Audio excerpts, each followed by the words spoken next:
তিনি ছিলেন এক যোদ্ধা, এক বীর নেতা, যিনি ইতিহাসের পাতায় অমর হয়ে আছেন। সালাউদ্দিন আইয়ুবী এক নাম, যে নাম শুনলে কাঁপত ক্রুসেডারদের হৃদয়। দুর্ভেদ্য দুর্গ, রক্তক্ষয়ী যুদ্ধ আর কৌশলের অপূর্ব নিদর্শন ছিল তার জীবন। জেরুজালেম পুনরুদ্ধারের সেই মহাকাব্যিক অভিযান আজও বিশ্বের অন্যতম গৌরব গাথা। এই সিরিজে আমরা তুলে ধরব সুলতান সালাউদ্দিন আইয়ুবীর প্রতিটি দুঃসাহসিক পদক্ষেপ, যে গল্প কেবল ইতিহাস নয়, এক প্রেরণার উৎস। আসুন ফিরে যাই সেই সময়ের স্রোতে, জেনে নেই সেই মহান বীর যোদ্ধার জীবন গাথা। ফেইথ অ্যান্ড ফ্যাক্টস এর আয়োজনে সালাউদ্দিন আইয়ুবীর দুঃসাহসিক অভিযানের আজকের পর্বে আপনাকে স্বাগতম। চতুর্দিক দিয়ে অবরোধের মধ্যে পড়ে বেপরোয়া হয়ে পড়ল হাবশী সৈন্যরা। তারা প্রাণপণে চেষ্টা করল মিশরীয় বাহিনীর মোকাবেলা করতে। আসোয়ানের দুর্গম পর্বতশ্রেণী ক্ষতবিক্ষত হচ্ছিল এক রক্তক্ষয়ী যুদ্ধে। সমতলে পাহাড় চূড়ায় দুদলের তীর বর্ষিত হচ্ছিল বৃষ্টির মতো।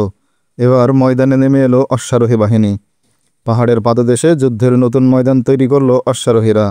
তারা একে অন্যের উপর ঝাঁপিয়ে পড়ল বাঁধভাঙা জোয়ারের মতো। এই রক্তক্ষয়ী যুদ্ধ দেখতে দেখতে পশ্চিম আকাশের রক্তিম সূর্য একসময় হারিয়ে গেল অন্ধকারের অতলে। সময়ের স্রোত বেয়ে নেমে এলো রাত।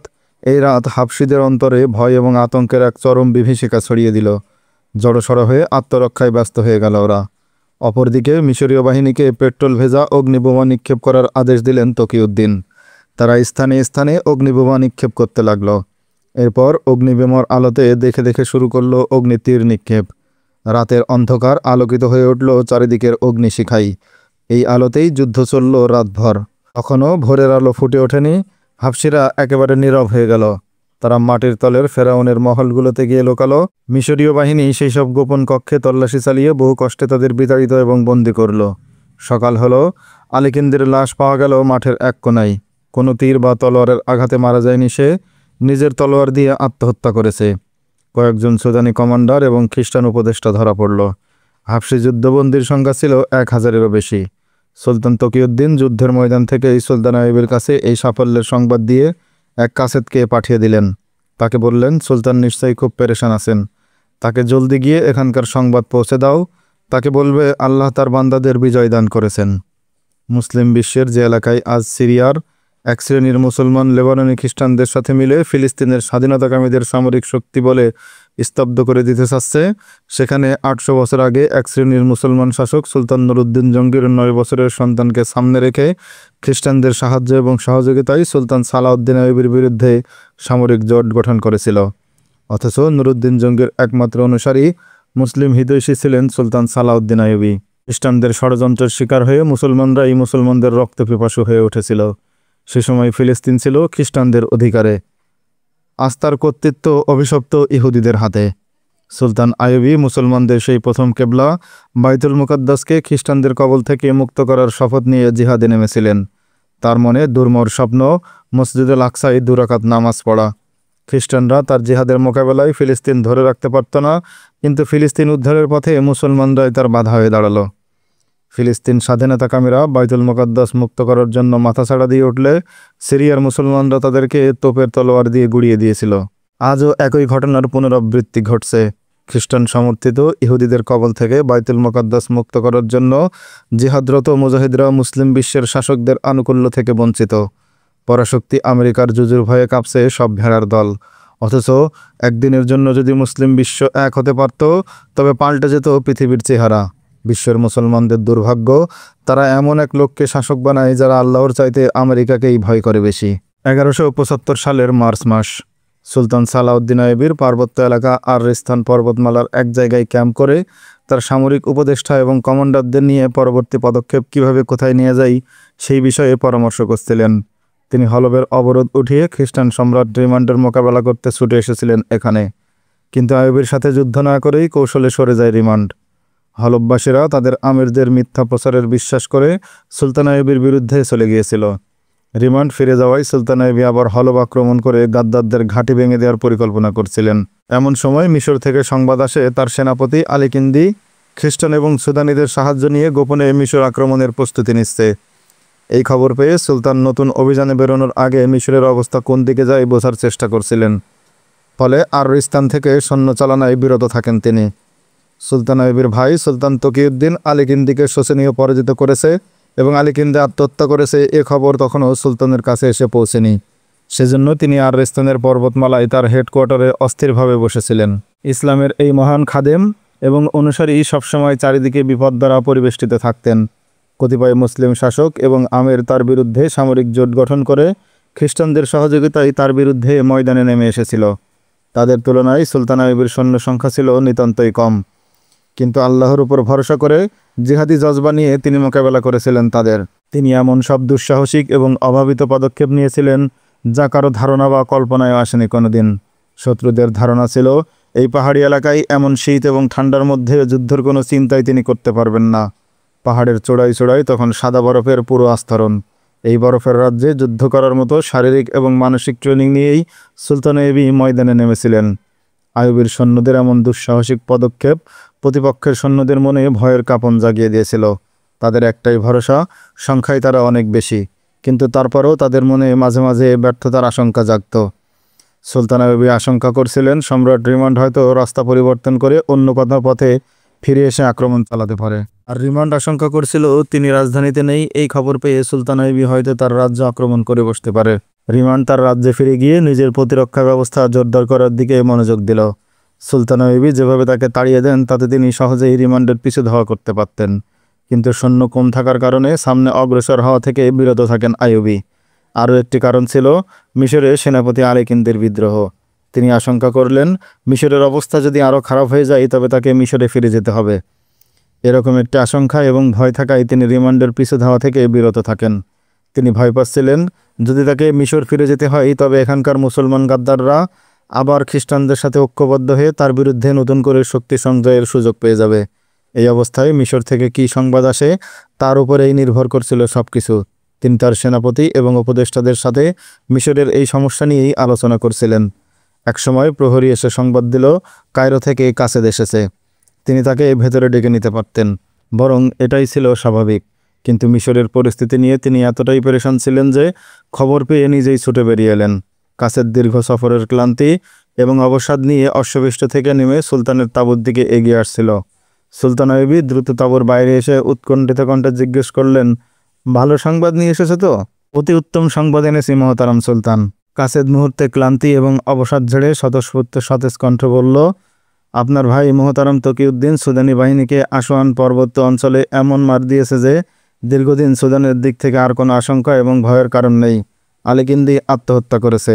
সুলতান আইয়ুবী দুই হাত আকাশের পানে তুলে ধরে চোখের পানি ছেড়ে দিয়ে আল্লাহর দরবারে শুকরিয়া জানালেন। বললেন, হে পরওয়ারদিগার, তোমার দিনের এই মুজাহিদদের একমাত্র মহাফিজ তুমি। তোমার হাতেই কল্যাণ এবং বিজয়ের চাবিকাঠি। আমাদেরকে তোমার দিনের জন্য কবুল করো। যেসব মুজাহিদ তোমার দিনের পতাকা বুলন্দ করতে গিয়ে শাহাদাতের পেয়ালা পান করেছে তাদের শাহাদাতকে কবুল করো তুমি। তাঁবু থেকে সুলতানের পেছনে পেছনে বেরিয়ে এসেছিলেন সুলতানের উপদেষ্টা এবং অফিসাররা।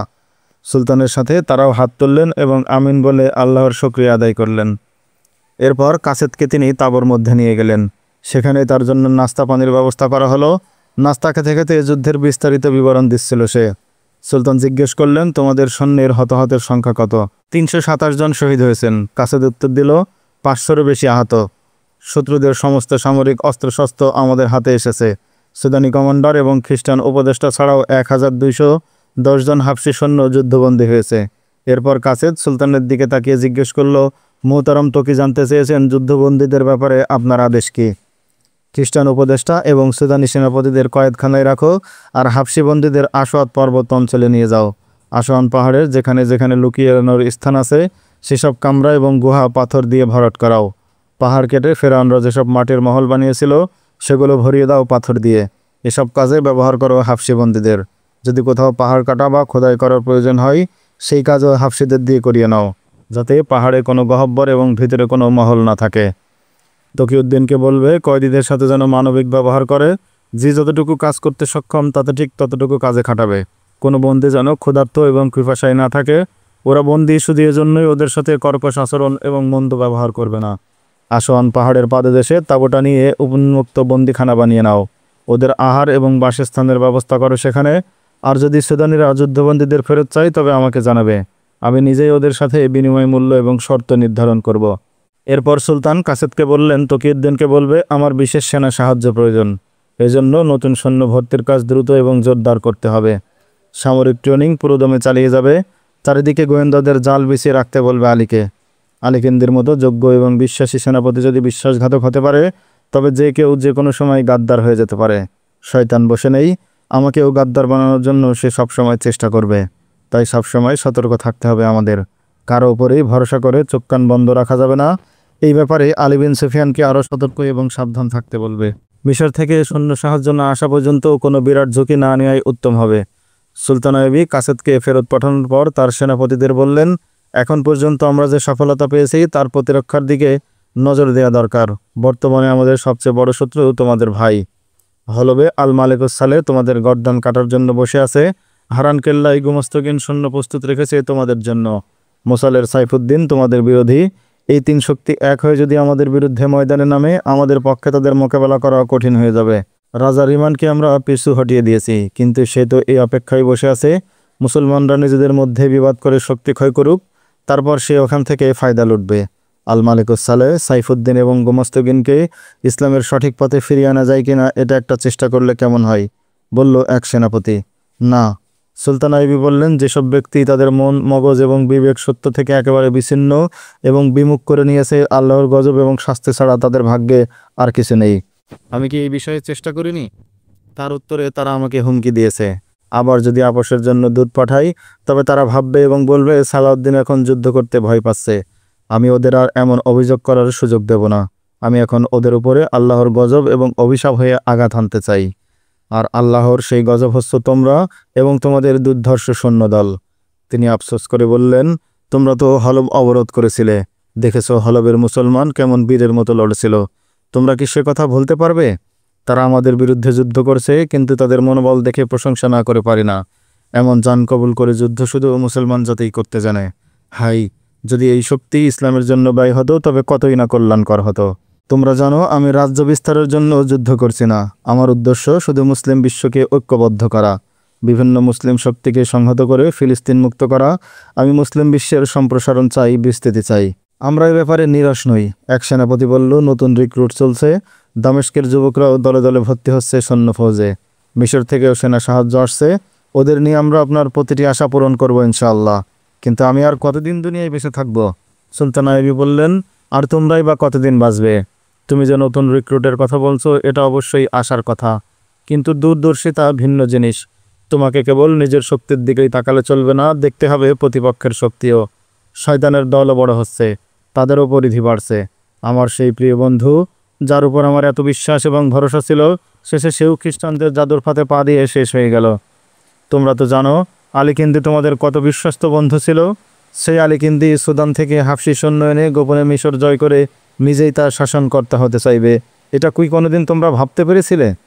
সে আমাকে এতটুকু দয়া করেছে, যুদ্ধে পরাজিত হয়ে নিজেই নিজেকে শেষ করে প্রায়শ্চিত্ত করেছে। তাকে মৃত্যুদণ্ড দেওয়ার কষ্ট আমাকে করতে হয়নি, কিন্তু তার এই করুণ পরিণতি আমার হৃদয়গুলোকে কি ক্ষতবিক্ষত করেনি? নেতৃত্ব এবং ক্ষমতার নেশা খুবই ভয়ঙ্কর এবং মারাত্মক নেশা। এই নেশা প্রতিপত্তি এবং ধনের নেশা বা নারী এবং মদের নেশার চেয়েও ভয়ঙ্কর। বহু ভালো লোক কখন যে এই নেশায় পড়ে অন্ধ হয়ে গেছে টেরও পায়নি। বলতে পারো, ইমানের ধন হারিয়ে গেলে মুমিন জীবনের আর কি মূল্য থাকে? ইমান তো আর সোনারূপা নয় যে বিক্রি করা যাবে, মেয়ে মানুষ নয় যে ভোগ করা যাবে। ইমান তো আত্মার সম্পদ। একবার যদি হৃদয়ের দরজা বন্ধ করো, ইমান বেকার বস্তুতে পরিণত হবে, ডিবিকে ঢেকে দেবে কালো পর্দার আবরণ। যেই বীর মুজাহিদরা সমুদ্র পাড়ি দিয়ে নিজেদের জাহাজগুলো নিজ হাতে আগুন দিয়ে পুড়িয়ে দিয়েছিল, কল্পনা করো তাদের ইমানের জোর। ইমান কি অমূল্য সম্পদ, তাদের কাছ থেকে এটা আমাদের শিখতে হবে। তারাই জানে ইমানের মূল্য কি। বিজয় বা শাহাদত ছাড়া বিকল্প কোনো পথ ছিল না তাদের সামনে। পরাজিত হয়ে ফিরে যাওয়ার কোনো ধারণা তাদের মনে স্থান পায়নি। অস্ত্রের জোরে নয়, বরং ইমানের জোরে তারা স্পেন জয় করেছিল। তাদের বিদেহী আত্মা আজও দুনিয়ার পথে প্রান্তরে ঘুরে ঘুরে চিৎকার করে বলছে, যে হৃদয়ে পলায়নী মনোবৃত্তি এবং আপোষকামিতা থাকে, সে হৃদয় ইমানদারের হৃদয় নয়। ইমানদার সেই যে লোক ভয়শূন্য এবং বিচক্ষণ। মুসলমানদের শিথিলতার সুযোগে ব্যর্থ হয়ে যায় শত শত শহীদের রক্তদান। আল্লাহর দরবারে শহীদরা বিজয়ী বীরের মর্যাদা পায় ঠিকই, কিন্তু যাদের সুখ শান্তির জন্য জীবন দেয় ওরা, ওদের জীবনে নেমে আসে দুর্ভোগ এবং জিল্লতি। অফিসাররা অভিভূত হয়ে শুনছিল সুলতানের কথা। তিনি খানিক বিরতি দিলেন, তারপর আবার বলতে শুরু করলেন, কোনো জাতি যদি তার শহীদদের ভুলে যায়, আল্লাহ যাদেরকে মৃত নয় বলে ঘোষণা করেছেন তাদেরকে হারিয়ে ফেলে আপন স্মৃতি থেকে, সেই জাতির পতন অনিবার্য। আরও শুনে রাখো, জিহাদের জন্য পরীক্ষিত এবং প্রাণপাতকারী মুজাহিদদের পরিবর্তে যদি সুবিধাবাদী লোকেরা কোনো কাফেলার নেতৃত্বে আসে, তাদের পতনও কেউ রোধ করতে পারবে না। জিহাদের পথ বেয়ে আমাদের খলিফা এবং আমিররা ক্ষমতা লাভ করেনি, তারা ক্ষমতা পেয়েছে উত্তরাধিকার সূত্রে। ফলে দেশ ও জাতির জন্য তাদের কোনো মায়া নেই, যে মায়া থাকলে জাতির জন্য ওরা অকাতরে নিজের রক্ত বিলিয়ে দিতে পারত। এক ফোঁটা রক্ত না বিলিয়ে দেশের কর্তৃত্ব পাওয়ায় ওরা স্বাধীনতা এবং সার্বভৌমত্বের মূল্য বোঝে না। বিনামূল্যে ক্ষমতা পেয়েছে বলে দেশের জন্য ওদের কোনো দরদ নেই। এজন্যই কঠিন দায়িত্ব কাঁধে নিয়েও ওরা বিলাসিতা এবং সুখের সাগরে হাবুডুবু খেতে পারে। ক্ষমতা এবং গদির জন্য নিজের ঈমান বিক্রি করে দিতে পারে। জাতির জন্য নিবেদিত প্রাণ ব্যক্তির কণ্ঠরুদ্ধ করার পায়তারা করে তারা। সুলতান বলছিলেন, আমাদের প্রিয় নবী সাল্লাল্লাহু আলাইহি ওয়াসাল্লাম ও তার প্রিয় সাহাবীরা শরীরের ঘাম এবং রক্ত ঝরিয়ে অর্ধ পৃথিবীতে ঈমানের আলো জ্বেলেছিলেন। তাদের উত্তরসূরিরা সেই আলো বিশ্বময় ছড়িয়ে দিয়েছিল অসীম ত্যাগ এবং কুরবানির বিনিময়ে। কিন্তু আজ শয়তান আবার আল্লাহর বান্দাদের ঘাড়ে সাওয়ার হয়েছে। অন্যায় এবং অসত্যের ফিতনা আবার সবল হানতে শুরু করেছে মুসলমানদের মন মগজে। সেই ফিতনার কারণেই আমরা আজ পরস্পরের রক্ত ঝরাতে প্রতিজ্ঞাবদ্ধ হয়েছি। সুলতান আবার একটু থামলেন। সেই ফাঁকে এক উপদেষ্টা বলল, কাফেরদের আগে গাদ্দারদের নির্মূল করা প্রয়োজন। যদি আমরা সত্যের উপর থেকে থাকি তবে আল্লাহ আমাদের অবশ্যই বিজয় দান করবেন। যেহেতু আমাদের চেতনায় সত্য এবং সততার গুণ আছে, সেই আমরা ব্যর্থ হতে পারি না। তুমি ঠিকই বলেছ। সুলতান আইবি বললেন, এই অঞ্চলে শাসন ক্ষমতা খ্রিস্টানদের হাতেই থাকুক আর নামধারী মুসলমানদের হাতেই থাকুক, জনগণের ভাগ্যের তাতে কোনো পরিবর্তন হবে না। জুলুম, নির্যাতন আর সন্ত্রাসের রক্তে নদীতেই ডুবে থাকবে তাদের হৃদয়। খ্রিস্টানদের আধিপত্য এবং কবুলকারী গাদ্দারি মুসলিম শাসকেরা খ্রিস্টানদের মতোই মজলুম জনতার উপর শোষণের স্টিম রোলার চালাবে।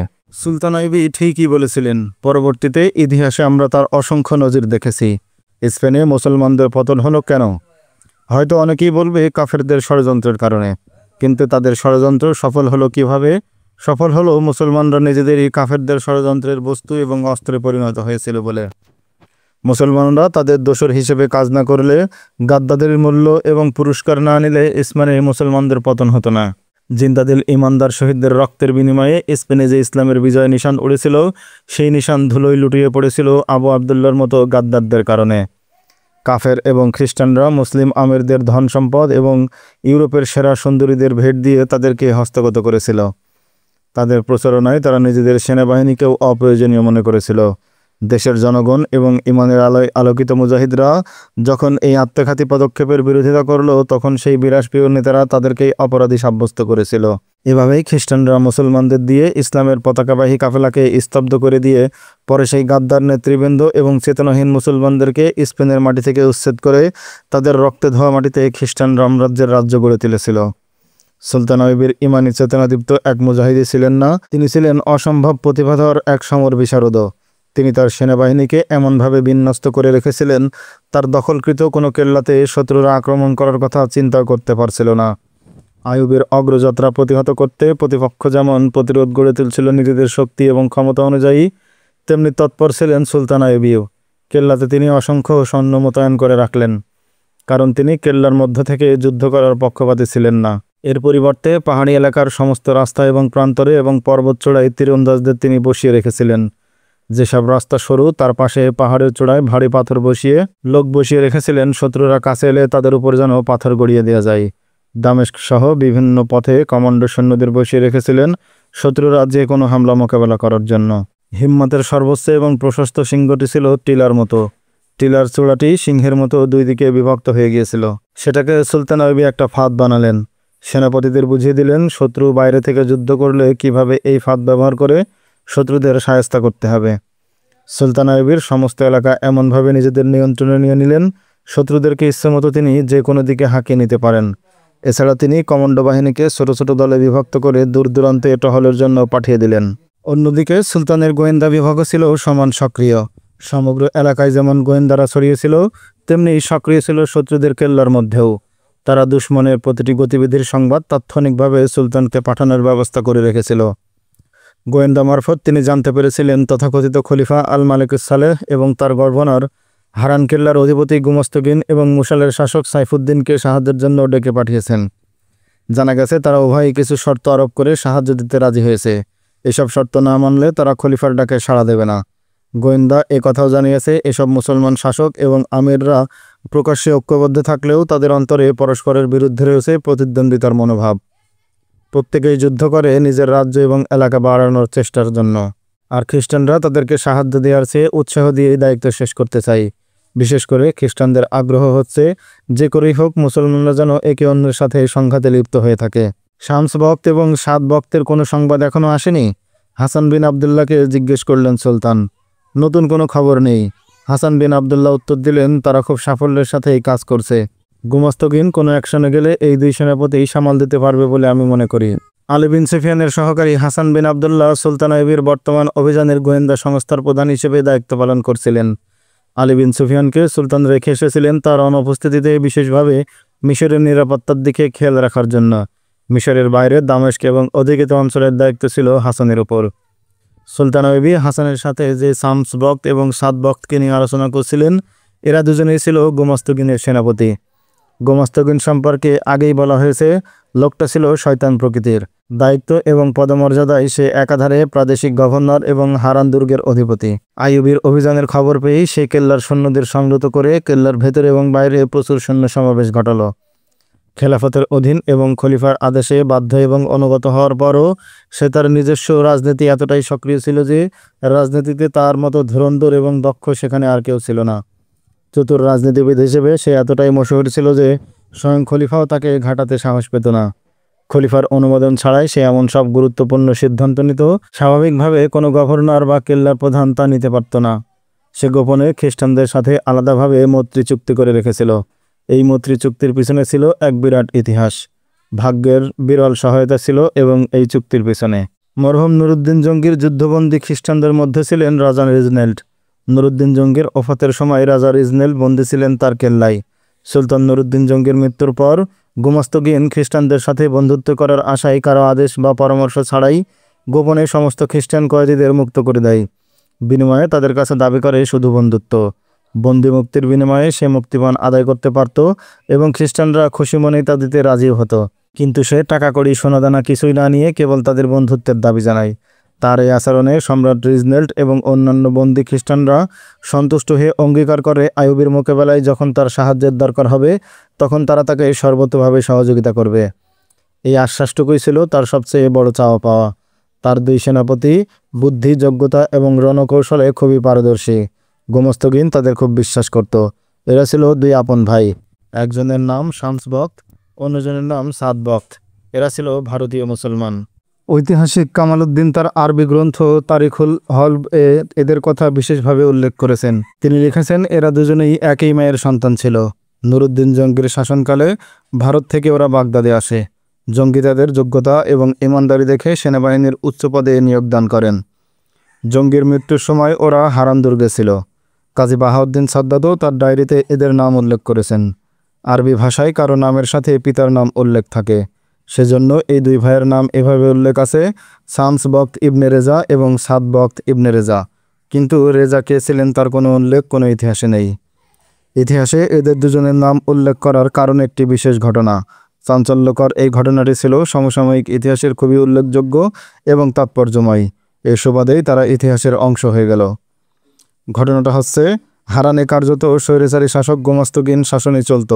সে তার এক তোষামদি এবং কুকর্মের দোসর ইবনুল খাসিব আবুল ফজলকে হারানের প্রধান বিচারকের পদে নিয়োগ দান করেন। ইসলামী বিচারক তিনি হতে পারেন যিনি বিচক্ষণ, দূরদর্শী এবং ন্যায় বিচার এবং সাহস ও যোগ্যতা রাখেন। কিন্তু আবুল ফজল গুমাস্তগিনের সব অন্যায় অবিচারের দোসর এবং তোষামতকারী হিসেবে প্রসিদ্ধি লাভ করেছিল।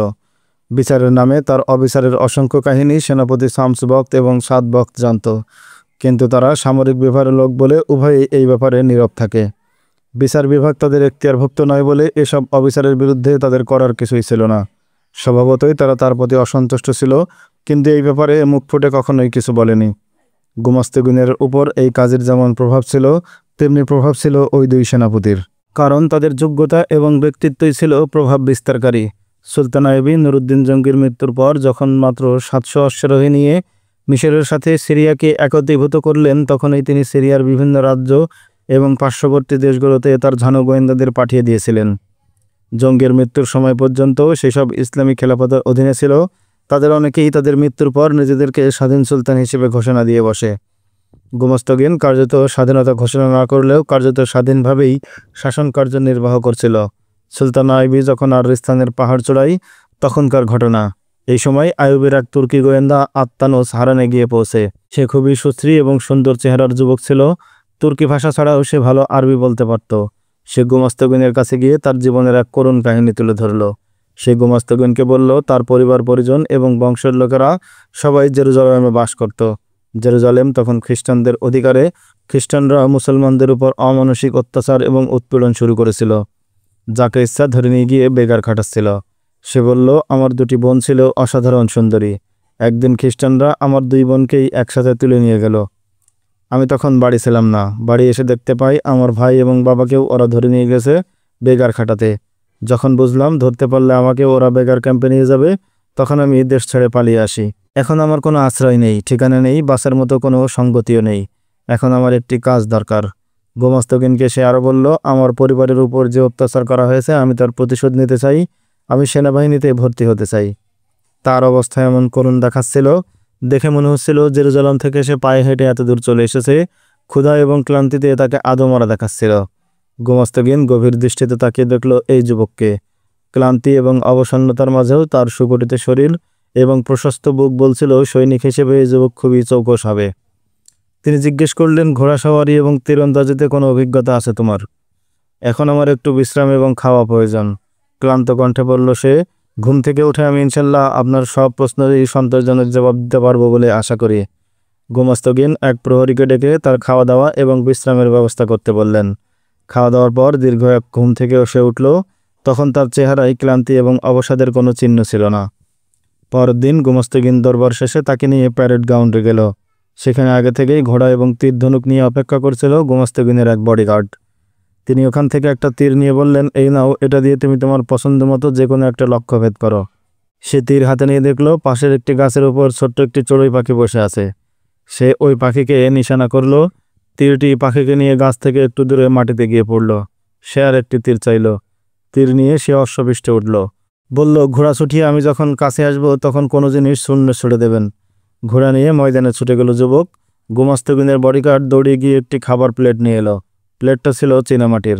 আত্তানুস ঘোড়া নিয়ে দূরে গেল। সেখান থেকে তীর বেগে ছুটে আসছিল ঘোড়া। আত্তানুস ধনুকে তীর জুড়ল। বডিগার্ড প্লেটটি শূন্যে ছুড়ে দিলে আত্তানুস ছুটন্ত অশ্ব থেকে তীর বর্ষণ করল। প্লেটটি শূন্যে খান খান হয়ে ভেঙে ছড়িয়ে পড়ল চারিদিকে। কেউ জানত না আত্তানুস একজন সুদক্ষ গোয়েন্দা এবং দুর্ধর্ষ কমান্ডো।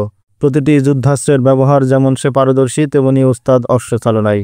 তার সুগঠিত দেহ, বলিষ্ঠ শরীর, আকর্ষণীয় চেহারা, গায়ের ফর্সা রং এবং চমৎকার নৈপুণ্য দেখে গোমস্তাগিন খুব আকৃষ্ট হলো। সাধারণ সৈন্যদের সাথে না দিয়ে গোমস্তাগিন তাকে তার নিজের বডিগার্ডের দলে নিয়ে নিল। 2 জন করে বডিগার্ড গোমস্তাগিনের মহলের দরজায় পালা করে ডিউটি দিত। কিছুদিনের মধ্যেই মহলে গার্ড দেওয়ার ডিউটি পেল আত্তানুস। সপ্তাহের 7 দিনই সেখানে তার ডিউটি থাকে। মুসলিম আমিরদের রীতি অনুযায়ী গোমস্তাগিনের মহলেও চলত সৌন্দর্যের লীলা খেলা। হারেমে ছিল 12-14 জন সুন্দরী। আত্তানুস প্রথম দিন গিয়েই মহলের চারিদিক, মহলের প্রবেশের সব দরজা, প্রতিটি কামরা এবং কামরার কোথায় কী আছে দেখে নেয়। সে সেখানকার সমস্ত চাকর চাকরানী এবং নারপুরুষকে বলে, মহলের প্রতিরক্ষার জন্য আমাদের নিয়োগ করা হয়েছে, সেজন্য পুরো বাড়ির কোথায় কী আছে সব খোঁজখবর এবং এই বিষয় সম্পর্কে আমাদের জানা থাকা দরকার। সে যখন কামরাগুলো ঘুরে ঘুরে দেখছিল, এক যুবতীর সাথে দেখা হয়ে গেল তার। এই মেয়ে গোমস্তাগিনের নতুন এক বেগম, অন্দরমহলের শোভা বর্ধনকারীদের অন্যতম। সে আত্তানুসকে ঢাটের সাথে জিজ্ঞেস করল, কে তুমি, এখানে কি করছো? আমি এখানকার নতুন গার্ড, সে উত্তর দিল। দেখছি এই মহলের কোন কোন পথে আসা যাওয়া করা যায়, আর এখানে যারা থাকে তাদেরও চিনে রাখা দরকার। গার্ড তো এখানে আগেও ছিল, কেউ তো কোনো দিন ভেতরে আসেনি। মেয়েটি বলল, তোমার এভাবে মহলের ভেতর আসা ঠিক হয়নি, এটা আমার দায়িত্ব। যদি অন্দরমহল থেকে কোনো মেয়ে নিখোঁজ হয়ে যায়, জবাবটা কে দেবে, তুমি না আমি? কেল্লার মালিক যদি সেই সুন্দরীর পরিবর্তে আমার বোনকে দাবি করে বসে, তখন?